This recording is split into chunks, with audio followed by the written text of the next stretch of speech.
नमस्कार दोस्तों, जैसा कि आप स्क्रीन पर देख सकते हैं, एयरपोर्ट अथॉरिटी ऑफ इंडिया के अंदर जूनियर असिस्टेंट फायर सर्विस के लिए वैकेंसी आ चुकी है। टोटल पोस्ट 89 हैं, जो कई सारी कैटेगरीज में डिवाइड हैं।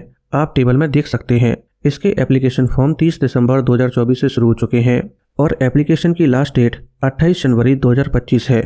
आइए दोस्तों, आज डिटेल में जानते हैं कि इसके लिए एलिजिबल कौन है, इसका एप्लीकेशन फॉर्म कौन भर सकता है, एग्जाम पैटर्न कैसा होता है, इसका सिलेबस क्या है, क्वालिफिकेशन क्या मांगी गई है और आपकी एज लिमिट क्या होनी चाहिए। दोस्तों, सबसे पहले आप ये जानिए कि अगर आप वेस्ट बंगाल, बिहार, उड़ीसा, छत्तीसगढ़, झारखंड, अंडमान एंड निकोबार या फिर सिक्किम के मूल निवासी हैं, यानी कि आपके पास इनमें से किसी भी राज्य या फिर यूनियन टेरिटरी का डोमिसाइल सर्टिफिकेट है, तभी आप इस पोस्ट के लिए अप्लाई कर सकते हैं।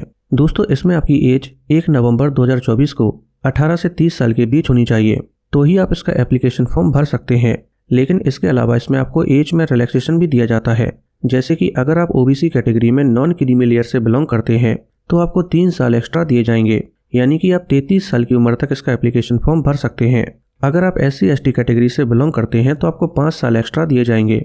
इसी प्रकार से एक्स सर्विसमैन कैटेगरी के लिए 3 साल एक्स्ट्रा दिए जाएंगे। इसके अलावा और भी कई सारी कैटेगरीज हैं जिनमें एज में रिलैक्सेशन दिया जाता है, आप देख सकते हैं। आइए दोस्तों, अब बात करते हैं कि इसमें आपकी क्वालिफिकेशन क्या मांगी गई है। दोस्तों, यहाँ पर आपके पास 2 चॉइस हैं। पहली चॉइस है कि आपकी 10th क्लास कंप्लीट होनी चाहिए और साथ में 3 साल का रेगुलर डिप्लोमा मैकेनिकल, ऑटोमोबाइल या फिर फायर ब्रांच से कंप्लीट होना चाहिए। और दूसरा ऑप्शन है कि आपकी केवल 12th क्लास कंप्लीट होनी चाहिए, लेकिन आपकी 12th क्लास रेगुलर होना चाहिए, यानी कि डिस्टेंस लर्निंग या नॉन गोइंग नहीं होना चाहिए। तो आप इसका एप्लीकेशन फॉर्म भर सकते हैं और एग्जाम दे सकते हैं। इसके अलावा दोस्तों, आपके पास ड्राइविंग लाइसेंस भी होना चाहिए। ड्राइविंग लाइसेंस के अंदर भी आपके पास 3 चॉइस हैं। पहली चॉइस है कि आपके पास हैवी व्हीकल ड्राइविंग लाइसेंस होना चाहिए। अगर आपके पास हैवी व्हीकल ड्राइविंग लाइसेंस नहीं है तो आपके पास मीडियम व्हीकल लाइसेंस होना चाहिए, जिसकी इशूइंग डेट 1 नवंबर 2024 से कम 1 साल पहले की होनी चाहिए, यानी कि आपका मीडियम व्हीकल लाइसेंस 1 नवंबर 2023 या उससे पहले का बना होना चाहिए। इसके अलावा आपके पास तीसरी चॉइस है कि अगर आपके पास हैवी व्हीकल ड्राइविंग लाइसेंस या फिर मीडियम व्हीकल लाइसेंस नहीं है तो आपके पास लाइट मोटर व्हीकल लाइसेंस होना चाहिए, जिसकी इशूइंग डेट 1 नवंबर 2024 से कम 2 साल पहले की होनी चाहिए, यानी कि आपका लाइट मोटर व्हीकल लाइसेंस 1 नवंबर 2022 या उससे पहले का बना होना चाहिए। दोस्तों, यहाँ पर आपको एक बात का और विशेष ध्यान रखना है कि आपकी 12th क्लास या फिर अगर आपने डिप्लोमा किया है तो 1 नवंबर 2024 से पहले आपकी 12th क्लास या फिर डिप्लोमा कंप्लीट हो जाना चाहिए और आपके पास रिजल्ट होना चाहिए, तभी आप इसके लिए अप्लाई कर पाएंगे। और दोस्तों, यहाँ पर अगर मैं ड्राइविंग लाइसेंस की बात करूँ तो आपके पास तीनों में से कोई भी एक लाइसेंस तो होना ही चाहिए। और अगर आपके पास टेम्पररी या फिर लर्निंग लाइसेंस है तो आप इस पोस्ट के लिए एलिजिबल नहीं है। आइए दोस्तों, अब जानते हैं कि इसका सिलेक्शन प्रोसेस कैसा होता है। दोस्तों, इसका सिलेक्शन प्रोसेस 4 स्टेज में डिवाइड होता है।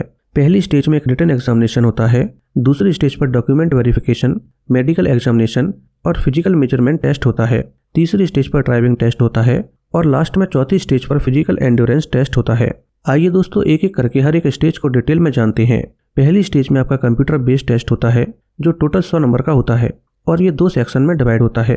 पहला सेक्शन सब्जेक्ट स्पेसिफिक होता है, जिसमें 50 क्वेश्चंस आते हैं और दूसरा section general knowledge, general intelligence, general aptitude और इंग्लिश का होता है और इसमें भी 50 क्वेश्चंस आते हैं।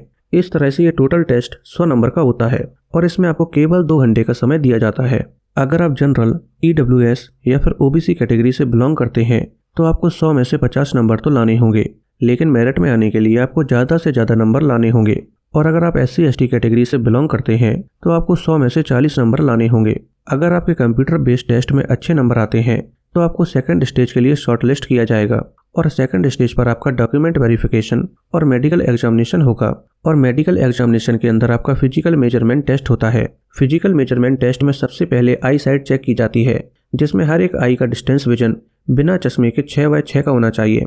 इसके साथ ही आपका नियर विजन बिना चश्मे के हर एक आई का N5 होना चाहिए। दोस्तों, जब आप आई चेकअप करवाने जाते हैं तो डॉक्टर सबसे पहले आपसे कुछ लेटर पढ़ने को कहता है, जो एक बोर्ड पर लिखे रहते हैं और इस बोर्ड पर जो सबसे नीचे और सबसे छोटे लेटर्स लिखे रहते हैं उनको N5 कहते हैं। तो आपको बिना चश्मे के हर एक आई से सबसे छोटे लेटर्स पढ़ते आना चाहिए। इसके अलावा colour vision, night blindness, field of vision और रिफ्रैक्टिव एरर जैसे चेकअप भी होते हैं। साथ में हियरिंग टेस्ट और स्पीच टेस्ट भी होते हैं। इसके अलावा अगर आप लड़के हैं तो आपकी हाइट 167 सेंटीमीटर या उससे ज़्यादा होनी चाहिए और आपकी चेस्ट 81 सेंटीमीटर होनी चाहिए और एक्सपेंड करने के बाद यानी कि फुलाने के बाद 86 सेंटीमीटर होनी चाहिए और आपका वेट 55 किलो से कम नहीं होना चाहिए। और अगर आप लड़की हैं तो आपकी हाइट 157 सेंटीमीटर या उससे ज़्यादा होनी चाहिए और आपका वेट 45 किलोग्राम से कम नहीं होना चाहिए। इसके अलावा दोस्तों, अगर आपकी हाइट कम है या फिर आपकी आई साइट वीक है, आपको हियरिंग एंड स्पीच प्रॉब्लम है या फिर आपको नॉक नी, फ्लैट फुट या कोई भी फिजिकल डिफॉर्मिटी है तो आपको इसी स्टेज पर डिस्क्वालीफाई कर दिया जाएगा। अगर आप फिजिकल मेजरमेंट टेस्ट को क्वालिफाई कर लेते हैं तो थर्ड स्टेज पर आपका ड्राइविंग टेस्ट होता है जिसमें आपको ड्राइविंग टेस्ट को पास करना होता है और फाइनली चौथे स्टेज पर आपका फिजिकल एंड्योरेंस टेस्ट होता है। दोस्तों, अगर आप जानना चाहते हैं कि फिजिकल एंड्योरेंस टेस्ट में क्या होता है तो आप कमेंट में PET टाइप कर दीजिए, मैं इस पर भी डिटेल्ड वीडियो बना दूंगा। आइए दोस्तों, आप जानते हैं कि इसमें आपकी सैलरी क्या होगी। दोस्तों, ट्रेनिंग के दौरान आपकी सैलरी 25,000 रुपये पर मंथ होगी और ट्रेनिंग के बाद आपकी सैलरी 31,000 रुपये से लेकर 92,000 रुपये के बीच होगी।